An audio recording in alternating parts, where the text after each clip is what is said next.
les damos la bienvenida a esta segunda transmisión de esta segunda temporada de Bandera, tus colores, tu comunidad. Y el día de hoy continuamos el diálogo que la semana pasada iniciamos aquí en el restaurante Brigit's, que ha abierto las puertas a Bandera para estos dos primeros programas. El tema que hoy vamos a abordar ya es hablar de una reconciliación un poco más cercana a nuestra experiencia como migrantes. En la mesa se encuentra con nosotros precisamente quienes, nuestras amigas y el doctor Suazo que nos acompañaron la semana pasada, precisamente la doctora Concha Alborg, española, novelista y catedrática de St. Joseph University, presidenta de la Junta de Raíces Culturales Latinoamericanas, a quien también hoy le pediremos que nos platique un poquito de ello. La doctora Aurora Camacho de Schmidt, mexicana, escritora y catedrática de Swarthmore College. Vivian Isaac, argentina, empresaria y presidenta de Magnum Group. Ludy Soderman, puertorriqueña, educadora, directora de la Oficina de Apoyos a las Familias Multilingües del Distrito Escolar de Filadelfia y miembro de la Junta Directiva del Montgomery Community College. El doctor José Suazo, cubano, doctor en Filosofía y Letras y profesor del Community College de Filadelfia. Y la doctora María Luisa Ortega Hernández, catedrática, escritora y conductora de televisión y conductora de aquí, de Bandera, tus colores, tu comunidad. Asesora literaria, precisamente de Bandera, mi pareja de arte, y quien, con este servidor, ha hecho precisamente estos guiones. No se encuentra con nosotros, pero le mandamos un saludo a ella. Y bien, iniciamos esta segunda ronda de diálogo con algo que estuvimos platicando, que tiene que ver ahora ya en la experiencia como migrantes. ¿Cómo reconciliamos nuestra herencia iberoamericana, hispana, latinoamericana, cuando venimos a una tierra que es tan distinta de nosotros? Otro idioma, otros héroes, incluso se podría decir otras religiones dominantes. Posiblemente vamos a tener un poco de controversia porque vamos a iniciar con ciertos íconos. Yo la semana pasada comentaba un poco acerca de mi experiencia como niño protestante, en el que yo sentía cierta opresión al ser minoría religiosa. La Virgen de Guadalupe de alguna manera representó para mí un símbolo de opresión, porque yo no podía pertenecer a esa gran familia mexicana. Cuando vengo a los Estados Unidos, la Virgen de Guadalupe para mí comienza a ser un símbolo de liberación, porque comienza a ser ese símbolo que me devuelve mi dignidad y mi identidad como mexicano. Entonces, cuando yo digo que se me aparece, me comienzo a descubrir profundamente católico al ser protestante. Y mi amiga María Luisa me ha ayudado en ese proceso, pero es un proceso de reconciliación. ¿Cómo vemos los íconos? El ícono del Che Guevara, por ejemplo. Siendo cubano, el Che Guevara, pues para nosotros significa uno de los grandes asesinos ¿comprende? Él era el jefe de la cabaña, que era la fortaleza donde se fusilaron a muchas personas.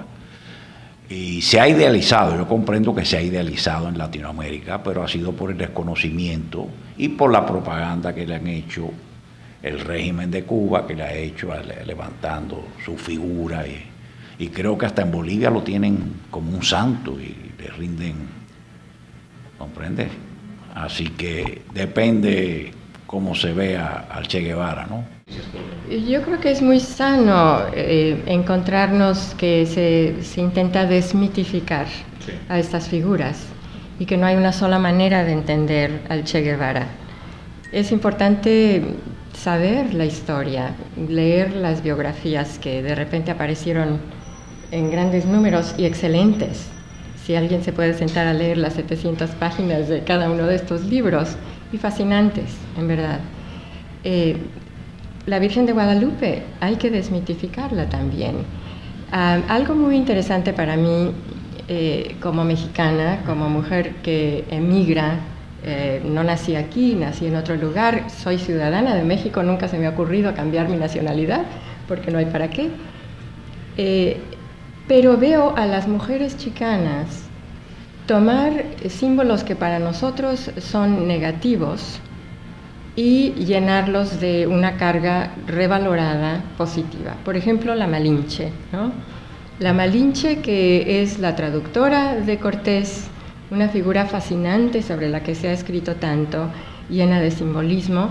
Bueno, ser malinchista en México significa no querer mucho a tu patria, y eso está muy mal visto. Entonces, las mujeres que se han ido, como la Malinche abandonó a su propio pueblo, que están en otro país, que hablan otra lengua, que han dejado de hablar el español, pero que escriben en un inglés literariamente muy poderoso, son capaces de decir: yo soy la Malinche. Y como Malinche tengo una visión doble, y esta visión doble enriquece mi mundo. Y encuentro en el hecho de ser Malinche una liberación, ¿no? Quiero a México y lo veo como una mujer que se fue de México, y quiero a los Estados Unidos como alguien que a la vez pertenece y no pertenece a este país. A mí me parece que cuando entramos al terreno simbólico de las imágenes, de los íconos que tú llamas, hay que empezar a pensar un poco en el uso que las luchas por la justicia social le ha dado a estos símbolos. Ahí es donde me parece que empiezan a cobrar un gran interés. La desmitificación es sana y es necesaria, porque si no hay una desmitificación, caemos en un dogmatismo, y el dogmatismo nos cierra la posibilidad de conocer al otro, nos cierra la posibilidad de escuchar al otro, y nos cierra la posibilidad de experimentar otro punto de vista. Aquí diría unas palabras sobre la organización que has mencionado, de que estoy en la junta directiva, que es Raíces Culturales Latinoamericanas, porque esa es nuestra misión, asegurarnos que la gente que vive en Filadelfia, que somos tan variados, que tienen orgullo de su cultura y que la celebramos todos y juntos además. Entonces hay programas, creo que en esta mesa la mitad de vosotros habéis estado en programas en Raíces Culturales, y es el valorar nuestras diferencias y nuestra cultura, porque sí que se pierden esas tradiciones si no tenemos este tipo de programa. Así que yo creo que como migrantes tenemos también una responsabilidad de mantener nuestras tradiciones y de extenderlas, porque como ha dicho José, se pierden el idioma. Los nietos, mis propios nietos, no hablan el español, vamos, ni la mitad de lo que lo hablan mis hijas, por ejemplo. Así que todo esto es una oportunidad de reflexión, como esta mesa hoy, por ejemplo, y este programa.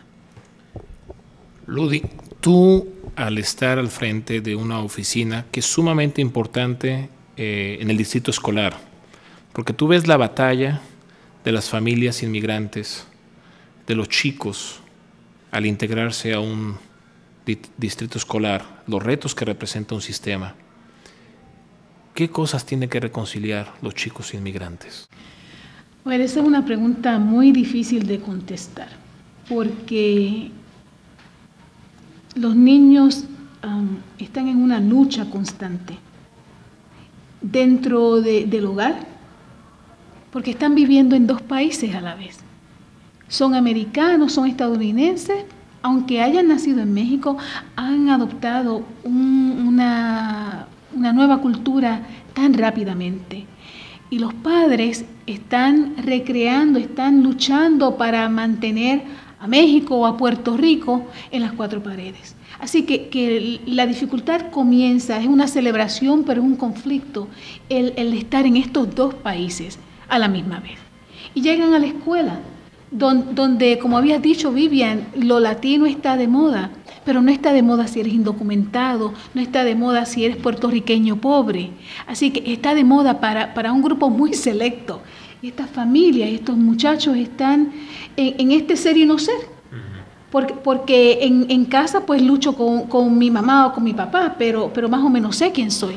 Pero cuando llego a la escuela, todo está contra ti, vas contra la corriente.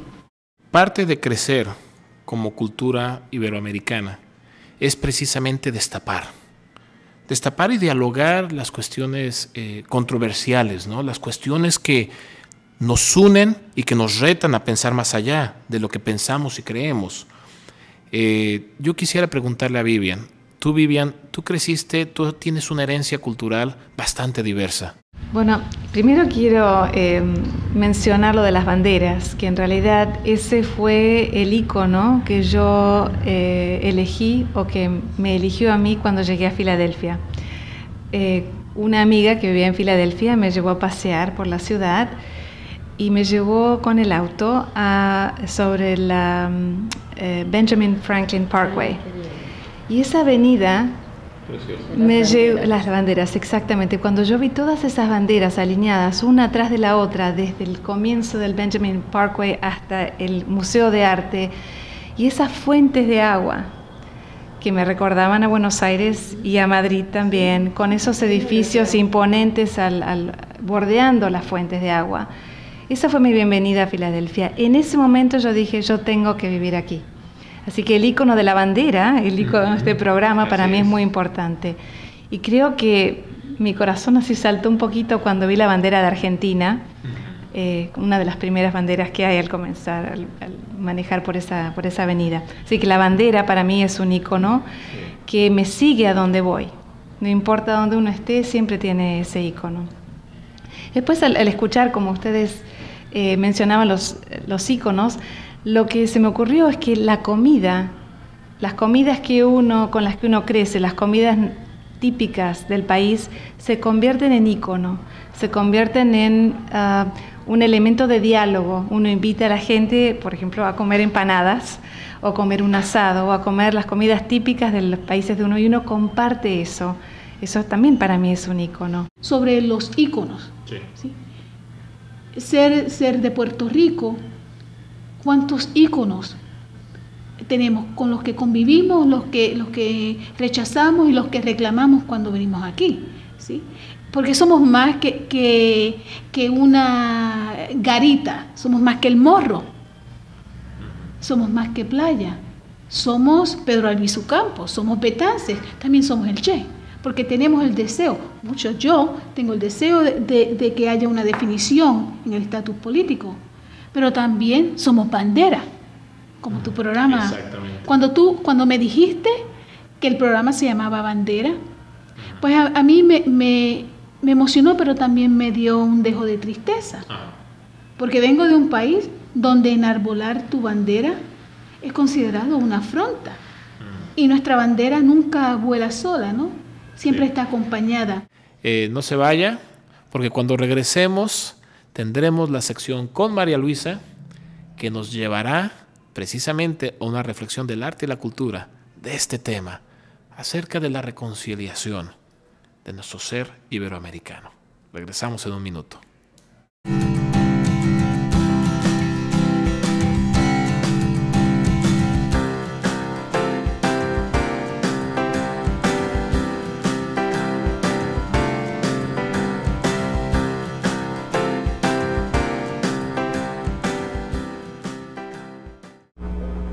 Estimados televidentes, un saludo desde este rinconcito cultural que aborda hoy el tema de nuestras raíces.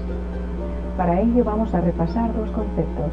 El primero, el concepto de intrahistoria, esa palabra que acuñó Miguel de Unamuno para referirse a los acontecimientos que forman el tejido único de cada una de nuestras vidas.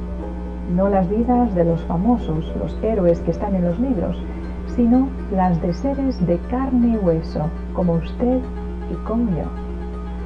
El segundo concepto es del pensamiento de Ortega y Gasset. Yo soy yo y mis circunstancias. Pues bien, yo soy yo, María Luisa Ortega Hernández, porque nací de padres españoles en tierra centroamericana. Yo soy yo, porque viví un terremoto y una guerra civil. Y yo soy yo, porque se me consideró extranjera en el propio país donde nací. Recuerdo muy bien, aunque ha llovido mucho, que al llegar el mes de septiembre, con motivo de las fiestas patrias, y hacerse un recuento de la conquista y de la colonización de Nicaragua y de toda Centroamérica, de toda América Latina por parte de los españoles, las niñas me miraban con rechazo, con odio, muchas veces, culpándome por los crímenes de los que yo no había tenido culpa, pero sí que habían sido crímenes de mis antepasados, que también eran los suyos. Quiero leer con ustedes unas palabras del historiador venezolano y rector de la Universidad Católica de Venezuela, el doctor Ángel Lombardi Boscán. Cito: hay un paso civilizatorio que no terminamos de dar como sociedad: superar la memoria traumática del pasado y asumirnos reconciliados y reconocidos de cara al futuro. En nuestro mestizaje creador se debe asumir toda nuestra carga genética y cultural sin traumas. Dejarnos de tanto resentimiento y odio retrospectivo e integrar en nuestras realidades a indígenas, hispanos, europeos, asiáticos, añado yo, africanos, sin complejos y sin odios. Si no lo hacemos, será difícil superar nuestra orfandad psíquica y nuestros complejos de inferioridad, condiciones psicológicas negativas, para lograr un verdadero desarrollo y un futuro que nos pertenezca plenamente. Ese es el reto: asumirnos en nuestra prodigiosa y rica diversidad y repetir con Vasconcelos que nos hemos constituido en una raza cósmica, es decir, en pueblos síntesis de todo el planeta. Fin de cita. Claro está, reconocer los errores es el primer paso para no repetirlos en nuestra intrahistoria, rechazando a una niña por la sangre que corre en sus venas. Después de todo, cuando nos asomamos al fondo de nuestra intrahistoria, contemplamos un entramado único de largas raíces que se abrazan con otras raíces largas hasta llegar al propio centro de la Tierra, donde bombea un solo corazón, rojo rojo como la sangre que recorre todas y cada una de nuestras venas. Para Bandera, en Telemundo Filadelfia, ha estado usted con María Luisa. Damos gracias a María Luisa por esta cápsula que cada semana nos enriquece. Y continuamos con este diálogo. Estamos hablando de las reconciliaciones que tenemos que experimentar como migrantes al llegar aquí. Íconos, comidas, olores, sabores, sonidos que a veces mueven nuestros pies, otros que nos hacen añorar, que nos traen nostalgia, otros que nos pueden causar tristeza, dolor. Ser migrante está acompañada de la esperanza de un nuevo ser, pero también del dolor del ser que se tiene que dejar. Bueno, yo creo que perdemos algo.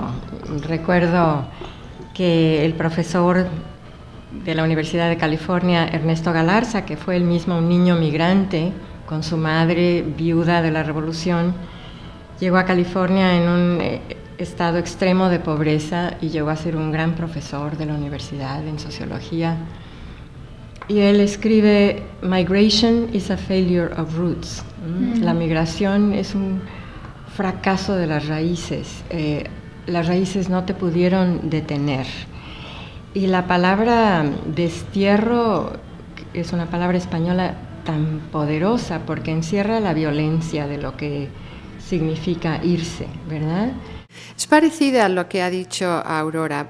De muchas maneras era una situación privilegiada porque mi padre recibió una beca Fulbright y él iba a venir con mi madre para pasar un año aquí. Y mi hermano y yo, mi hermano es mayor, nos íbamos a quedar en Madrid solos los dos. Y claro, aquello iba a ser jauja. Y estábamos muy felices con esa idea de un año sin los papás. Y yo había terminado quinto de bachillerato, me quedaba un año para terminar el bachillerato y mi hermano ya había terminado, iba a empezar la universidad. Y un día de repente mi padre llegó con los billetes y mi hermano y yo nos veníamos a América con mis padres. Y resultó que era la Universidad de Washington en Seattle, pero mi familia cuando vio Washington creía que era Washington DC. Y entonces incluso los billetes pues estaban todos equivocados, fue un lío tremendo. Y luego cuando mi madre vio que Washington State estaba al lado de Canadá, aquello fue el pánico. Hay que comprarnos botas para el hielo y la nieve, claro que nunca nieva en Seattle, pero no lo sabíamos. Entonces todo esto fue una comedia de errores. Pero luego la parte triste fue que, y no sabíamos entonces, que esos días, esos últimos días en que llegaron los billetes y mi hermano y yo nos hicieron el pasaporte corriendo porque mi madre y mi padre ya lo tenían, fueron los últimos que vivimos juntos. Mi familia jamás ha vuelto a vivir junta porque mi padre y yo nos adaptamos inmediatamente a esta cultura, yo porque era una mujer joven y en España estábamos muy reprimidas y decidí que este país era jauja. Y entonces yo me quedé. Mi hermano fue al revés, no quiso quedarse y él volvió a España y la familia jamás volvió a unirse. Una señora que hace muchos años me ayuda con la limpieza, me contó que por fin viene su hija después de 15 años de no haberla visto. Y esta tarde me pidió que por favor la ayudara a traducir la partida de nacimiento porque mañana se casa y para ella era un acontecimiento muy especial. Por fin puede volver a ver a su hija, a la que no vio crecer. Ese es un dolor, sí. Ese es un dolor tremendo. Sí, cuando hablamos de dolores, el dolor de haber separado a la familia, como te pasó a ti también, el dolor de estar separado de un hijo, de no verlo crecer, de no verlo convertirse en mujer en este caso, de no haberla visto florecer y de haber sí contribuido a poder pagarle los estudios, a poder alimentarla, a vestirla. Y la pregunta es, ¿valió la pena? Y eso lo puede saber solamente ella, ¿no es cierto? 50 años usted nos decía. Mi situación, como ustedes saben, la situación política. Yo cuando abandoné a mi patria a los 21 años, yo era estudiante de Derecho. Cursé el primer año de Derecho en la Universidad de La Habana. Pero viendo no me podía ajustar al régimen. Entonces salí de la patria, fui a Colombia, viví 7 meses en Colombia, después vine a Miami, viví 7 meses en Miami, el resto aquí. Entonces el pensamiento era que pensábamos volver, ¿no? Sí. De una manera o de otra se iba a solucionar, pero ya eso entonces al cabo que iba pasando los años, ese pensamiento se fue muriendo, se fue marchitando. Hasta que llegó el momento pues que uno yo me siento como ciudadano del mundo, ¿no? Ni me siento americano, ya ni me siento cubano, porque la realidad que existe hoy en Cuba no es la realidad que yo dejé. Yo tengo una Cuba idealizada, ¿no? Sí. Que se quedó ahí plasmada en el tiempo, se quedó plasmada en mi mente. Así que simplemente sigo viviendo. Vamos a hablar acerca de la esperanza. Ciertamente hay dolor cuando migramos, hay pérdida. En mi experiencia como periodista he entrevistado a través de Villa Inmigrante las historias precisamente de madres que han visto crecer a sus hijas a partir de fotografías, para darles una esperanza en nuestra tierra latinoamericana. Como resultado de ser migrantes, hemos abierto negocios, hemos creado organizaciones. A mí me entusiasma mucho cada vez que me entero de una nueva organización de base. A veces comienzan en la cocina de un hogar bien humilde. Yo trabajo con inmigrantes y con refugiados, con asilados y con obreros migrantes o hijos de migrantes. Así que los veo en toda la gama, en todas las permutaciones de lo que significa una de esas muertes, dejar algo atrás y abrazarse a algo nuevo aquí. La organización Juntos, a mí me entusiasma tanto porque no solamente reafirma el valor, el derecho a la honra, a la dignidad de esta comunidad mexicana sobre todo, pero a la comunidad latina del sur de Filadelfia y de cualquiera que se arrime. Le provee un vehículo a los padres y a los estudiantes. Hay un grupo que se llama Fuerza para nuestros estudiantes que están reclamando su derecho a una educación, la justicia de una educación, con Miguel Andrade, con Erika Almirón, con Adriana Arvizo, con Zacarías. Esto es una cosa tan hermosa, pero también tenemos a nuestra gente de Casa Monarca, ¿verdad? Carmen Marceli, a Dalia O'Gorman, a Leticia Nixon, que están ahí con César Vivero, luchando mano en mano para mantener viva las tradiciones, la lengua y las posibilidades de un pueblo. Tenemos a Carmen Febo y tenemos a Dora Viacaba también en Taller Puertorriqueño, a todos los compañeros de Taller Puertorriqueño, que no solamente trabaja con las culturas de Puerto Rico, sino las culturas de Latinoamérica, ¿verdad?